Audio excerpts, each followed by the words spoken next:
Shri Trichy Siva. Sir, I stand to oppose this bill very strongly, for it infringes upon the basic structure of doctrine by crushing the federalism which is the soul of Indian democracy. Sir, this attempt of this government is yet another a strike on federalism. It is unwarranted, untenable, it is undemocratic, unjustifiable, unfederal, and unconstitutional. Sir, why I am saying all these things? Unwarranted. Sir, after 1991, when the Delhi was granted special status, BJP came to power. Mr. Madanlal Khurana and later Sahib Singh Verma, who were the chief ministers, they insisted for full statehood for Delhi. And later, sir, in 2003, August of 2003, the NDA-1 government introduced a bill insisting for full statehood for Delhi. So when they are ruling, they want full statehood for Delhi. Then what necessity for this ordinance or this bill, sir? At 2015, Aam Aadmi won the election with a significant margin. Immediately after that, the union government issued a notification that services will come under the control of the union government. And that sparked a legal battle, sir, which lasted for 8 years. And recently, the Supreme Court in 2018 and 2023 Constitutional Bench has given a unanimous judgment in favor of the Delhi government that they have got every power. Now this bill is attempting to overturn the Supreme Court judgment and override the powers of the state government. Sir, we should just look at it in this manner, sir. So whenever they are in double standard, when they are in power, they want something.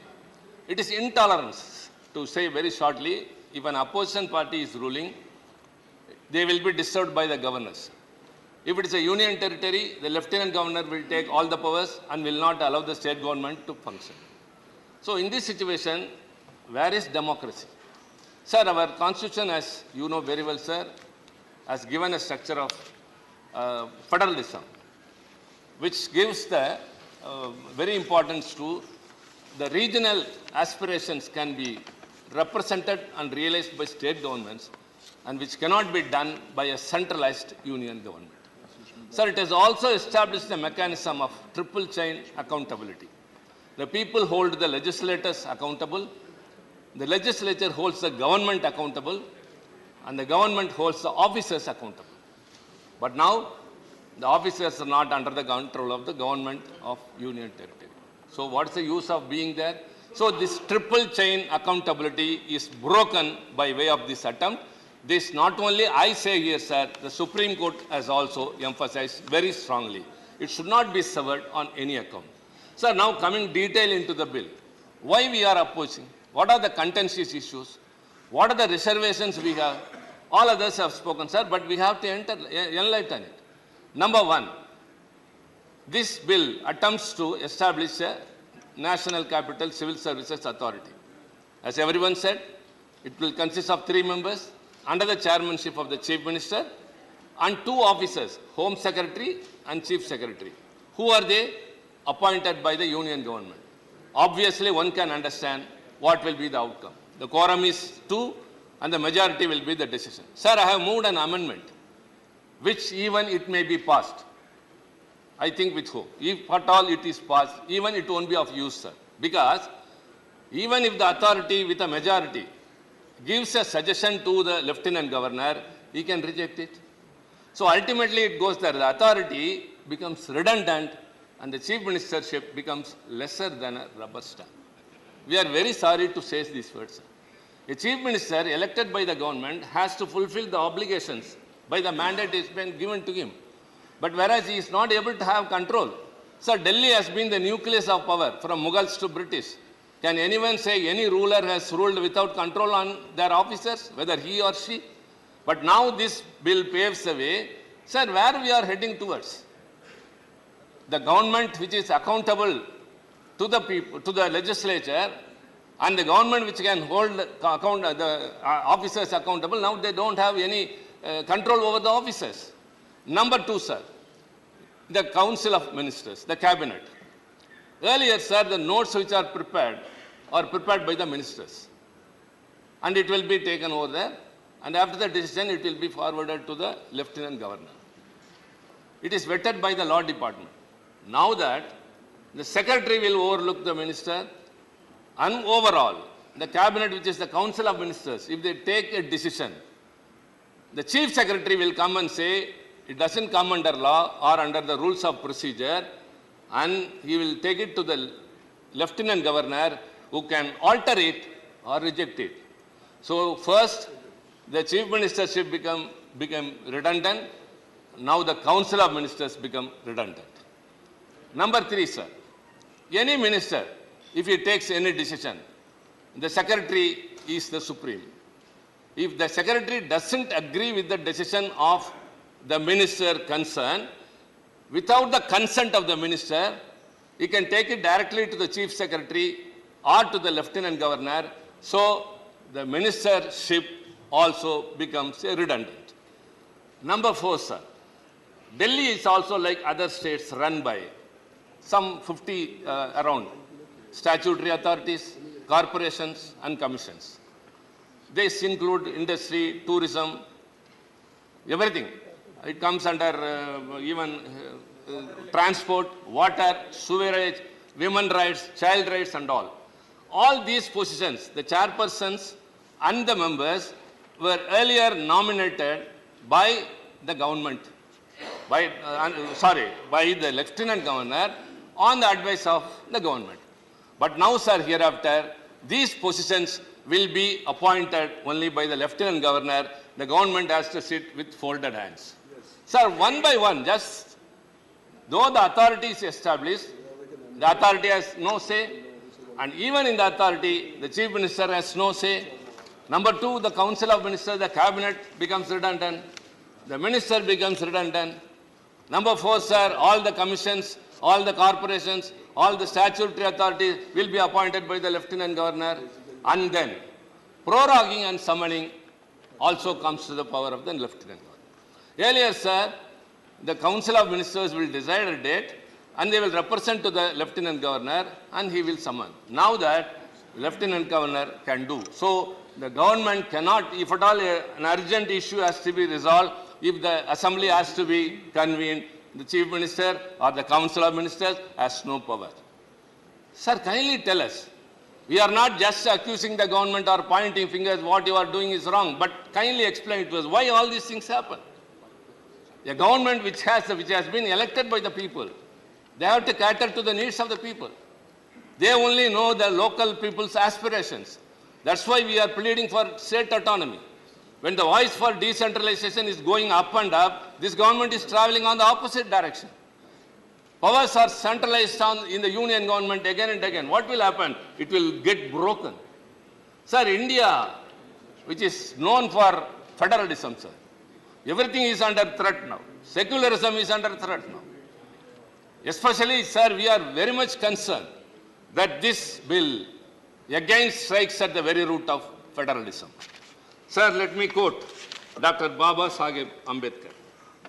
Ambedkar, in November 4, 1948, this bill disregards the constitutional morality.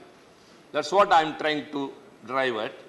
Dr. Ambedkar on November 4th, 1948 in the Constituent Assembly, quote, while everybody recognizes the diffusion of constitutional morality for the peaceful working of a democratic constitution, there are two things interconnected with it, which are not, unfortunately, generally recognized. One is that the form of administration has a connection with the form of the Constitution. The other is that it is perfectly possible to pervert the Constitution. Sir, underscore. The other is that it is perfectly possible to pervert the Constitution without changing its form by merely changing the form of administration and to make it inconsistent and opposed to the spirit of the Constitution. Sir, it is not a statement by Trichy Siva. It is Dr. Ambedkar in the Constituent Assembly. And emphasizing that, the Supreme Court, in its judgment in 2018, refers to the Constitution in these words, quote, "Constitutional morality is that fulcrum which acts as an essential check upon the high functionaries and citizens alike, as experience has shown that unbridled power without any checks and balances would result in a despotic and tyrannical situation which is antithetical to the very idea of democracy." Sir, what is going on now? Unbridled powers without any checks. Everything is taken over. Sir, we are told now and then, again and again, many a time, that many of the acts that has been enacted during this regime, sir, are transgressing into the powers of the state governments. It is taking away the powers of the state governments. All are heaped with the union government. So this is what the Supreme Court has also said, unbridled power with no checks and balances.